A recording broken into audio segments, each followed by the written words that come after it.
अस्सलाम वालेकुम नाजरीन, मैं हूं नईम हनीफ और आप देख रहे हैं RNN टीवी। नाजरीन, एक बहुत ही नाखुशगवार वाकया हुआ है भारत के शहर अहमदाबाद, जहां 242 मुसाफिरों पर मुश्तमिल एक त्यारा जो है वो क्रैश कर गया है, जिसमें 53 जो हैं वो ब्रिटेन नेशनल हैं और तकरीबन 189 के करीब बताया जाता है कि वो इंडियंस हैं, लेकिन ये सब इंसान हैं। बहुत बड़ा हादसा है, बड़ा दिली अफसोस है हमें इसका। इस सूरत हालत पर बात करने के लिए, उसके अलावा मियां नवाज शरीफ जो हैं वो लंदन पहुंच चुके हैं। ईद उल अजहा उन्होंने लंदन मनाई और चंद शख्सियात के साथ उन्होंने मुलाकातें भी की। उन शख्सियात में से एक बहुत ही जबरदस्त शख्सियत वो हमारे साथ इस वक्त मौजूद है लंदन से लाइव, जिन्होंने उनके साथ ईद भी मनाई और खाना भी खाया और बहुत सी जो है वो बातें भी की और पाकिस्तान के फ्यूचर के हवाले से गुफ्तगू हुई, इंडिया पाकिस्तान जंग के हवाले से गुफ्तगू हुई। मेरी मुराद है वन एंड ओनली सीनियर तज्जियाकार अजहर जावेद से। Welcome to the show sir. बहुत शुक्रिया नहीं नईम साहब आपका। अच्छा, पहले तो ये अफसोसनाक खबर जो है वो इसलिए आपसे डिस्कस करना जरूरी है कि ये त्यारा जब अहमदाबाद से उड़ा और उसके अंदर जो मुसाफिर थे वो सारे तो आपके शहर आ रहे थे। हीथ्रो उन्होंने उतरना था और लंदन मुख्तलिफ गाड़ियों के जरिए अपने अपने मंजिल मकसूद पे पहुंचना था, अपने कारोबारों पे, अपने घरों में जाना था। 53 ब्रिटेन नेशनल हैं, उनकी फैमिलियां वहां पे मौजूद होंगी। क्या सूरत हाल है इस हादसे के बाद लंदन में, और बरतानवी हुकूमत जो है उनका क्या मौकफ सामने आया है, और इस पर हमें बताइए। बहुत शुक्रिया नईम ननीफ साहब। ये एक बड़ा अफसोसनाक सान्य है कि एक इंडियन एयरलाइन का तैयारा जो कि अहमदाबाद से उड़ान भरने लगा था और उसकी मंजिल थी लंदन और लंदन का गेटविक एयरपोर्ट। और गेटविक एयरपोर्ट पर आने वाले ये मुसाफिर क्योंकि सारे लंदन आ रहे थे तो इनको लेने के लिए भी बहुत बड़ी तादाद में लोगों ने जाना था जो तैयारी कर रहे थे। तो उनके में उनके प्यारे थे, उनके दोस्त थे, रिश्तेदार थे और यहाँ के रहने वाले 53 शहरी भी थे जो भारत गए हुए थे और वो वापस आ रहे थे। तो इस वक्त लंदन एक शोक की कैफियत में है बहुत बड़ी तादाद में, क्योंकि ये कैजुअलिटीज हुई हैं। और किसी भी तैयारे के हादसे में बरतानवी शहरियों के मरने की ये सबसे बड़ी तादाद है। इस वक्त बरतानवी वजीर आजम सर कियर स्टामर ने भी इस हादसाने पर अफसोस का इजहार किया है। बादशाह जो हैं किंग चार्ल्स, उनकी तरफ से भी अफसोस का पैगाम आया है। वजीर खारजा जो हैं डेविड लेमी, उन्होंने हाउस ऑफ कॉमन्स में खड़े होकर इस बारे में स्टेटमेंट दी है और इस पर अफसोस का इजहार किया। इसके अलावा बरतानवी वजारत खारजा ने एक खसूसी नंबर भी इशू किया है और एक स्पेशल डेस्क कायम कर दिया गया है बरतानवी वजारत खारजा में कि जो लोग इस सानहा से मुतासर हुए हैं वो अपनी इंफॉर्मेशन के लिए, सहूलत के लिए वहाँ रब्ता कर सकते हैं। तो इस वक्त आप ये कह सकते हैं कि बरतानिया अमली तौर पर सोग की कैफियत में है क्योंकि 53 शहरी बरतानिया के इस सारे सानहा में जा बहक हुए हैं। नाज़रीन, आपने सुना अजहर जावेद साहब को कि बरतानिया में इस वक्त सोग का समा है और इसी तरह यकीनन भारत में भी, बल्कि पाकिस्तान में भी हर जो शख्स है और हुकूमत पाकिस्तान की तरफ से भी अफसोस का इजहार किया जा रहा है। पूरी दुनिया भर में बसने वाले इंसान जो हैं वो अफसुर्दा हैं इस हादसे पर। लवाकीन को जो है वो अल्लाह ताला सब्र अता करे। आगे बढ़ते हैं। अजहर साहब, मियां नवाज शरीफ साहब जो हैं वो लंदन में मौजूद हैं और उन्होंने ईद मनाई वहां पे, और आपको तकरीबन जो मुझे पता है कमोबेश 20 साल हो गए लंदन में मियां नवाज शरीफ को कवर करते हुए। 5 साल की तो PhD की डिग्री होती है, तो अगर ये डॉक्टरेट की कोई डिग्री होती नवाज शरीफ साहब की कवरेज पे तो आपको तो 4 डिग्रियां मिल चुकी होती हैं अब तक 20 सालों में। बल्कि आपको डॉक्टर अजहर जावेद कह देते हैं इस हवाले से। डॉक्टर अजहर जावेद और नवाज शरीफ, ठीक है ना। तो हाँ ये जी। बिल्कुल जी। देखें, मियां नवाज शरीफ 2006 में आए थे यहाँ, जब सऊदीया से जलावतनी ख़त्म करके। तो 2006 में उन दिनों मैं एक निजी टीवी चैनल के लिए रिपोर्टिंग करता था। तो मैंने उनका पहला जलसा भी, जब वो यहाँ लंदन हीथ्रो एयरपोर्ट पर लैंड किए, उसके बाद उन्होंने स्लाव में पहला जलसा किया, तो उस वक्त भी मैंने उनका वो जलसा कवर किया था।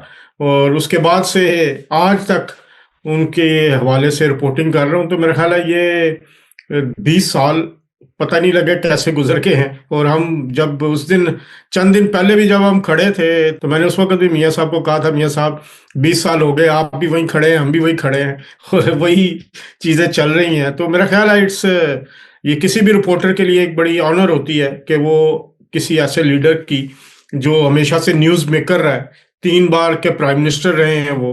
अब मुस्लिम लीग नून के सदर हैं, उनकी हुकूमत है फेडरल में और पंजाब में, और खुद वो तमाम मामलात को देख रहे हैं।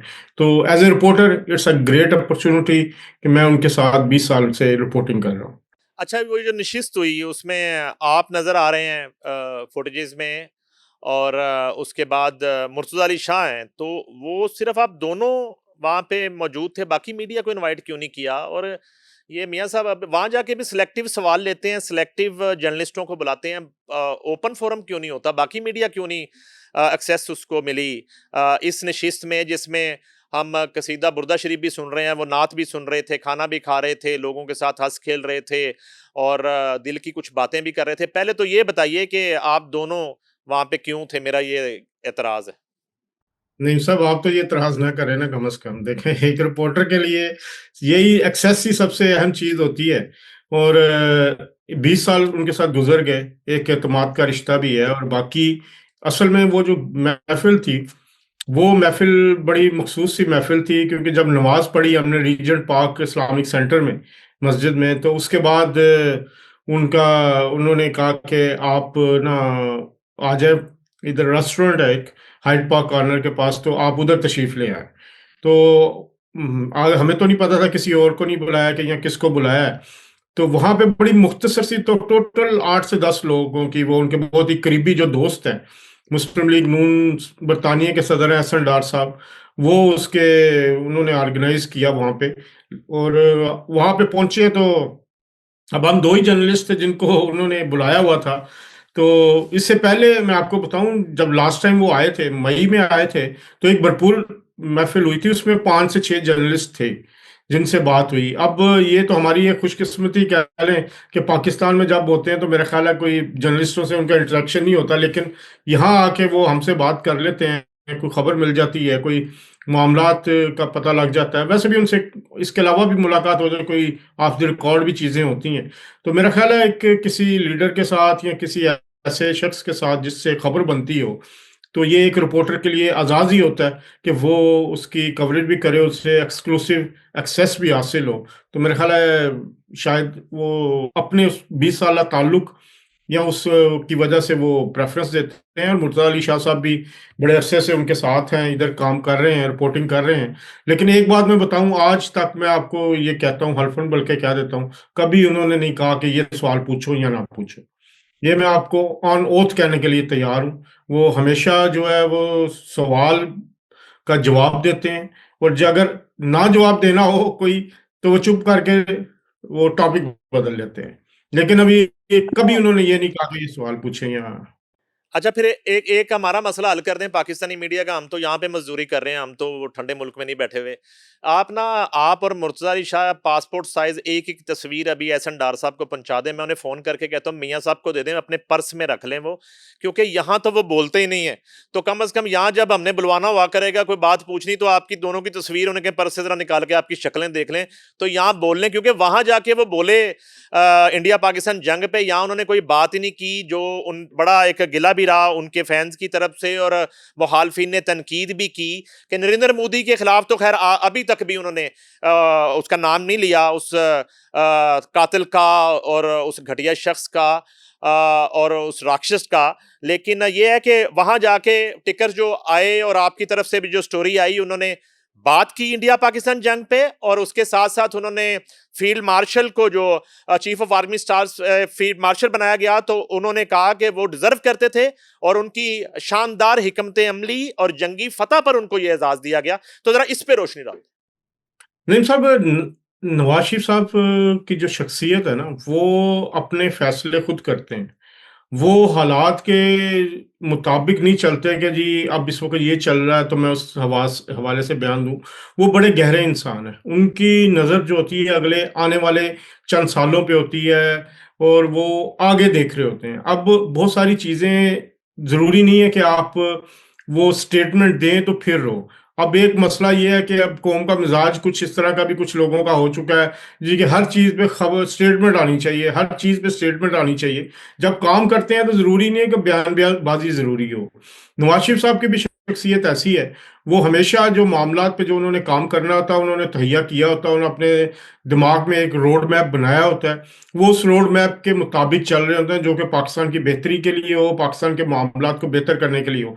आप एक चीज से अंदाजा लगाएं कि मोटरवे जब बनाने का उन्होंने फैसला किया था तो उस वक्त किसी की सोच में भी नहीं था, और उस वक्त मुखालफत की गई कि मोटरवे नहीं होनी चाहिए, लेकिन नवाज शरीफ ने दूर का सोचा, मोटरवे बनी। अगर आज आपके मुल्क में मोटरवे ना होती तो आपको जीटी रोड पर जाने के लिए परमिट लेना पड़ता है जी कि मैं फलां डेट में फलां दिन इतने बजे से इतने बजे तक ट्रैवल करूंगा, क्योंकि इतनी ज्यादा ट्रैफिक होनी थी कि मामला कंट्रोल नहीं होते। ये सूरत हाल है कि लंदन में मियां नवाज शरीफ साहब जब आए उस वक्त भी बोले, वो तमाम सहाफियों के सामने बोले। अगर आपको याद हो उस दिन वो एवन फील्ड के बाहर उन्होंने सवालात के जवाब बात दिए, उन्होंने पूरी इंडिया की हवाले से, जंग के हवाले से पाकिस्तान की तारीफ की, भारत के रवैये की मजम्मत की। उसके बाद उन्होंने फिर जो ये हमारी एक एक्सक्लूसिव सी ये जो सेशन था ना, इसमें नहीं साहब बड़ी ये एक खुल के बातें हुई, कोई मेरा घंटा सवा घंटा तकरीबन बैठे हैं, और नवाज शरीफ ने बहुत खुल के बातें की। और उन्होंने कहा कि पाकिस्तान के हवाले से उन्होंने कहा कि पाकिस्तान ने जंग जीती, और फील्ड मार्शल की उन्होंने बड़ी तारीफ की।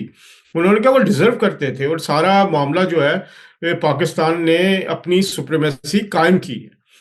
नवाज शरीफ साहब उस दिन अपने वर्कर्स के साथ भी बड़े खुल के बात कर रहे थे। कुछ लोग आगे इलेक्शन आ रहा है कश्मीर का, तो कश्मीर के भी कुछ दोस्त वहां पे थे, तो उनसे भी पूछते रहे कि भाई आपने इलेक्शन लड़ना है, किसने लड़ना है, क्या लड़ना है, कहाँ से लड़ना है। वो अपने वर्कर्स के साथ बड़ी उन्होंने एक खुल के गुफ्तगू की। और उसके बाद हम उन्होंने बल्कि वो मुलाकातें भी मुसलसल कर रहे हैं अपने लोगों से। यहाँ पे लंदन में पिछले 2 से 3 दिन में उनकी कई मुलाकातें हुई हैं मुस्लिम लीग नून के लोगों से। तो ये एक तासुर के जी पाकिस्तान में नहीं क्यों बोलते, तो फिर आप लोग खुद अपने तरफ देखेंगे क्यों नहीं बोलते, क्यों कंफर्टेबल नहीं है यहाँ, वो क्यों नहीं बोलना चाहते वहां पे। मेरा ख्याल है कि वहां पे इस वक्त क्योंकि हुकूमत चल रही है मियाँ शहबाज शरीफ साहब की, और वो वजीर आजम है, दूसरी तरफ उनकी बेटी वजीर आला मरीम नवाज है। वो वहां बोल के कोई इस तरह का मेरे ख्याल में तासुर नहीं देना चाहते जी कि मैं वो खुद आगे फ्रंट पे नहीं आना चाहते। वो इन दोनों को मौका दे रहे हैं, उनको लीड करने का मौका दे रहे हैं, और वो उनसे उन्हीं को चाहते हैं कि वो फ्रंट पे आए और फ्रंट पे बात करें। पीछे मामला सारे मियां नवाज शरीफ साहब डेली बड़े एक्टिव हैं, यहाँ बैठ के भी एक्टिव हैं। उनकी रोज कई बार बात होती है मरीम नवाज शरीफ साहबा से, उनकी बात होती है शहबाज शरीफ साहब से, और वो पूरी एक जो अमल दखल है, मशवरा है, वो पूरा वो यहाँ पे कर रहे हैं। तो मेरा ख्याल है कि मियां नवाज शरीफ साहब अपनी फॉरवर्ड प्लानिंग कर रहे हैं, अपने आने वाले जो दिन है, साल है, बल्कि कह लें साल 2 साल बाद का वो प्लान कर रहे हैं। वो समड़ियाल इलेक्शन जीतने पे बहुत खुश थे। उन्होंने कहा कि ये तासुर खत्म हो गया कि मुस्लिम लीग नून मकबूल नहीं। उन्होंने कहा कि पिछले साल डेढ़ में जो काम किया शहबाज शरीफ साहब ने, मरीम नवाज साहबा ने, उसकी वजह से लोगों ने वोट दिया। वो बहुत उन्होंने बड़ी तारीफ की शहबाज शरीफ साहब की। वजीर आजम का उन्होंने कहा कि इकॉनमी को उन्होंने बेहतर किया है, मुल्क को मुआशी मिसाल से बाहर निकाल रहे हैं। और उन्होंने ये भी कहा कि इस रोल के लिए शहबाज साहब बड़े मौजूद शख्स हैं और वो बड़ा अच्छा अपना किरदार अदा कर रहे हैं। वजीर आला पंजाब मरीम नवाज शरीफ की कारकर्दगी से वो बड़े मुतमईन थे। उन्होंने वजीर आला की कारकर्दगी की भी तारीफ की। उन्होंने कहा कि वो बहुत अच्छा काम कर रही है, और सबड़याल का इलेक्शन दोनों हुकूमतों पर जो दोनों हुकूमतों पर एतमाद का इजहार है कि आम आदमी ने वोट दिया, और उन्होंने कहा कि हमारी पार्टी जो है वो इंशाल्लाह इससे मजीद बेहतर करेगी। अच्छा, आप इतना अरसा हो गया, चलें 20 साल आपने वहाँ पे रिपोर्टिंग की है और पाकिस्तान में बड़ा आपने यहाँ पे सहाफ़त की है। कभी कोई इलेक्शन ऐसा आपको ज़िमनी इलेक्शन याद है जो कहीं अपोज़िशन जीत गई हो, और वो जो वावेला है यहाँ पे पूरी हुकूमती मशीनरी वहाँ पे इस्तेमाल हुई है, और वहाँ पे जो है वो अंधाधुंध धांधली हुई है, और डब्बों के डब्बे गायब हुए हैं, और लोगों को पोलिंग स्टेशनों से निकाल दिया गया है। तो ये तो हुकूमत ने जीतना था, ये तो नज़र आ रहा था, ये तो कहीं भी मैच ही नहीं था। अगर आपको याद हो, शायद तहरीक इंसाफ के दौर में इमरान खान साहब जो है मेरे ख्याल है 20 में से 17 जिमनी इलेक्शन आ रहे थे, अगर मैं गलत नहीं हूँ। थोड़ा सा रिकॉर्ड निकाल लें, जरूरी नहीं होता। अब क्योंकि मसला ये है कि आप जितना मर्जी कह लें कि जो धांधली हुई थी वहां पे, तहरीक इंसाफ फुल फोर्स के साथ इलेक्शन लड़ रही थी, उनके तमाम लीडर्स वहां पे मौजूद थे। वो पूरी तरह उन्होंने इलेक्शन लड़े हैं, और इधर से भी पूरा जोर लगाया गया। जारी बात है, जब हुकूमत भी होती है उसका भी एडवांटेज मिलता है, लेकिन इतनी बड़ी लीड के साथ जीतना, इट मीन्स के 20-25 हज़ार की मेरे लीड थी, तो इतनी लीड के साथ जीतना धांधली के साथ पॉसिबल नहीं होता। इस दफा फॉर्म 45 की शिकायत भी मेरा ख्याल नहीं हुई, जो पिछली दफा एक बहाना बनाया गया था फॉर्म 47 का।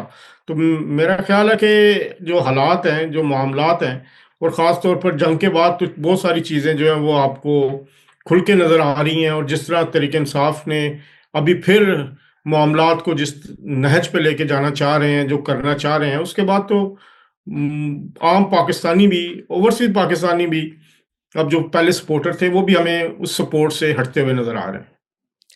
अच्छा, वो मैं जो है ना, वो थोड़ी-सी कुछ लोगों की बेबसी की वजह से ये बार-बार मुझे बात करनी पड़ती है मियाँ साहब के हवाले से। ये एक मासूमाना सी ख्वाहिश थी कि वो जो है ना को मज़म्मत कर देते बड़ी भरपूर अंदाज में यहाँ पाकिस्तान में होते हुए भी, और नरेंद्र मोदी का नाम ले लेते अपनी ज़ुबान से, क्योंकि वो उनके मिनिस्टर बेचारे हैं।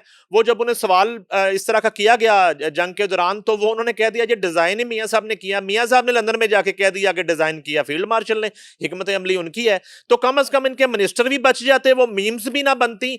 चलो कम अज़ कम दिल में ही बुरा कह दें मोदी को। वैसे जब आप बैठे हुए थे, मियाँ साहब के फेस से लग रहा था कि दिल में मोदी को बुरा कह रहे होंगे कि यार मोदी बहुत बुरा आदमी। देखिए जी, एक बात मैं आपको बताऊं, मियां नवाज शरीफ साहब, पाकिस्तान की जो ये जंग है इसमें बिल्कुल पाकिस्तान के हवाले से उनकी इनपुट रही है। ये कहना कि नहीं, जो मीम्स बनाने का क्या है, यही तो मसला है हमारे सोशल मीडिया की गैर अखलाकी जो कदरें बढ़ चुकी हैं, उसमें आप जिसको मर्जी उठा के जिस तरह मर्जी आप बदतमीजी कर देते हैं। तो वो एक ऐसा कल्चर है कि सोशल मीडिया के कल्चर की वजह से कोई शख्स अगर अब विड्रॉ कर ले या डर जाए, तो वो फिर लीडर तो नहीं है। यहाँ पे 4 साल जब मियाँ साहब रहे तो क्या क्या कुछ नहीं हुआ उनके खिलाफ। सोशल मीडिया पे तो चलो प्रोपेगेंडा होता रहा, यहाँ पे उनके घर के बाहर आके लोग बदतमीजी करते रहे, मुजाहरा करते रहे, दफातर के बाहर आकर मुजाहरा करते रहे। तो क्या नवाज शरीफ डर गया था?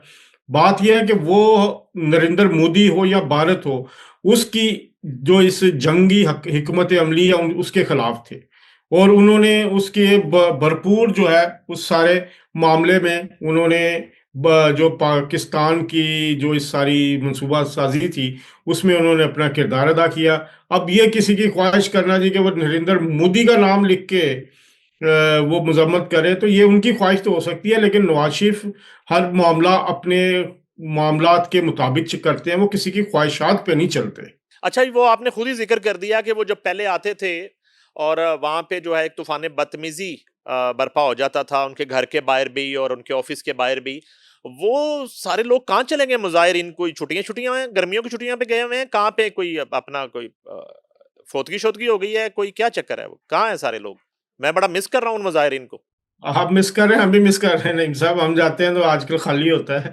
तो पहले काफी लोग काफी क्या, असल में ना एक आम पाकिस्तानी तो इतना नहीं था आता। ये 10-15-20 के करीब लोग थे जो सोशल मीडिया की फॉलोइंग के लिए यहाँ आते थे। वो यहाँ आके टिकटॉक बनाते थे, वो यहाँ से फेसबुक लाइव करते थे, यहाँ आके वो जो वीडियोस है उनको शेयर करते थे। तो वो ये और अपने आप को लीडर बनाने के चक्कर में वो ये सारा करते थे। हाँ, कुछ मुजाहरे हुए जब हुकूमत गिरी थी इमरान खान साहब की, तो उस वक्त कुछ मुजाहरे ऐसे हुए थे जिसमें 2-2 हज़ार के करीब भी लोग थे, 1,000 लोग भी थे, 1,500 के करीब भी लोग थे। जो कि एक गुस्सा था, जारी बात है, तरीके इंसाफ के फॉलोअर्स हैं ही यहाँ पर, उनकी तादाद भी अच्छी है। वो जब उनको वो गुस्सा निकालने के लिए यहाँ आए, तो उस वक्त कोई 2 या 3 मुजाहरे ऐसे थे जिसमें वाकई जननी लोग थे। लेकिन आप ओरिजिनली देखें तो ये इनकी तादाद 15-20 से ज्यादा नहीं है, और वही हमेशा वीडियो के चक्कर में आके बने। अभी पिछले दिनों एक शख्स को गिरफ्तार भी किया गया, उस पर फर्द जुर्म भी आयद हुई है, जो मियाँ साहब के घर के बाहर आके उसने कुछ तकरीबी कार्रवाई करने की कोशिश भी की थी। उसका केस जो है 2027 में अब ट्रायल भी होगा। इसके अलावा और बहुत सारे लोग भी जो हैं उनको भी, जारी बात है, पहले ये एक कोताही या कमी भी थी कि मुस्लिम लीग नून के लोग आगे से शायद उनको ऐसा जवाब नहीं देते थे बदतमीजी करने में। लेकिन अब एहसन डार साहब आए हैं, खुर्रम भट्ट हैं, वो उन्होंने बड़ा एक क्लियर मैसेज दिया कि अब जो आएगा तो फिर उसको उसी की जुबान में भी जवाब दिया जाएगा। तो वो अब वो आम आदमी जो पहले वॉक अराउंड के लिए आ जाता था, चलो घूमने फिरने चलते हैं, क्योंकि सेंट्रल लंदन है, साथ हाइड पार्क है, साथ ऑक्सफोर्ड स्ट्रीट है, आपने तो वो जगह देखी हुई है, तो वो एक सारा शॉपिंग डिस्ट्रिक्ट भी है, तो बहुत सारे लोग इस चक्कर में भी आ जाते थे। तो अब वो उनकी तादाद में बहुत कमी हो चुकी है। अब मुझे तो पिछले 5-6 दिन में या पिछले 2 हफ्ते में शायद ही कोई एक आध बंदा नजर आया हो, कोई कोई मुजाहरा नहीं हुआ अभी तक, जो जब से मियां नवाज शरीफ यहाँ पे आए हैं, कोई एक बंदा भी मुझे नजर नहीं आया जो तरीके इंसाफ का या उससे रिलेटेड या उसके सोशल मीडिया विंग का, कोई भी मुझे यहाँ पे नजर नहीं आया। मियाँ साहब फिर जोगर पहन के वॉक करेंगे, जरा अकेले बाहर निकल के कॉफी शॉफी पियेंगे, रेस्टोरेंट जाएंगे? टीम साहब, आपको शायद इल्म नहीं, मियां साहब रोजाना वॉक करते हैं, अच्छा। सेंट्रल लंदन की इन्हीं गलियों में वॉक करते हैं। अभी आपको शायद फुटेजेस भी मैं भेज देता हूँ, 2-3 दफा तो कैप्चर भी हुआ है, वो निकलते हैं, वो सेंट्रल लंदन की इन गलियों में से निकलते हुए कभी सेल्फ्रिजेस चले जाते हैं, वहां पे कैफे पे बैठ जाते हैं, कभी मार्क्स एंड स्पेंसर के कैफे पे बैठ रहे होते हैं, कभी हैरिट्स के कैफे में बैठ रहे होते हैं। वो रोजाना निकलते हैं, अपना चिल अराउंड करते हैं, गपशप करते हैं अपने दोस्तों के साथ, और मिलते मिलाते हैं, और किसी किस्म का कोई ये नहीं है कि वो जो अंदर दो दबक के बैठे हुए हैं, बोल वो बहादुरी के साथ बाहर निकल के, ये रूटीन उनकी उस वक्त भी था, थी जब यहाँ पे मुजाहरे भी होते थे। तो अब भी वो तकरीबन डेली एक दफा जो है वो वॉक के लिए जरूर निकलते हैं। अच्छा सर, आखिर में आपने अभी थोड़ी देर पहले कहा जी सोशल मीडिया पे बड़ी तजलील की जाती है लोगों की, आपने अब हमारे सोशल मीडिया पे जो है चढ़ाई कर दी है। मेन स्ट्रीम मीडिया पे, सैटेलाइट चैनल पे आपके दोस्त कामरान शाहिद के शो में सुहेल वड़ाइच साहब की एक औरत से तजलील करवा दी जाती है। 1 टके 2 टके की मैं बात नहीं करता, उस पर भी जरा कमेंट कर दें सर। देखिए जी, कामरान शाह साहब मेरे दोस्त हैं, और मैं उनकी दोस्ती मेरी बड़ी पुरानी दोस्ती है। और सुहेल वड़ाइच साहब मेरे लिए काबिल एहतराम है, हमारा एक बड़ा नाम है। और सुहेल वड़ाइच साहब को हमने देख देख के, उनके कॉलम पढ़ पढ़ के, अगर आपको याद हो जब हम इकट्ठे उस यहाँ पे पाकिस्तान में भी काम किया करते थे, तो उस वक्त भी हम उनके कॉलम पढ़ा करते थे, वो भी एक बड़ा नाम है। तो मेरा ख्याल है कि ये जो कुछ भी हुआ इसमें कामरान शाह साहब की मर्जी नहीं होगी। मैं ये आपको एक उनके करीब होने, उनका दोस्त होने की हैसियत से ये मैं आपको ये एश्योरेंस दे सकता हूँ कि जिस कैलिबर का कामरान शाहिद साहब का ज़र्फ है, कामरान शाहिद साहब जिस लेवल के शख्स हैं, और वो दोस्ती निभाने वाले लोग हैं, और वो जर्नलिज्म को की एथिक्स को जानते भी हैं। तो मेरी उनसे बात नहीं हुई, लेकिन मैं इस बात पे आपको बहुत हद तक कायल हूं कि ये जो भी अगर क्लिप गया भी है तो उनकी मर्जी के बगैर गया होगा। बाकी मैं बात करके तो उनसे आपको बता सकता हूँ, कामरान शाह साहब ऐसी जर्नलिज्म पे बिलीव नहीं करते। जो हुआ गलत हुआ।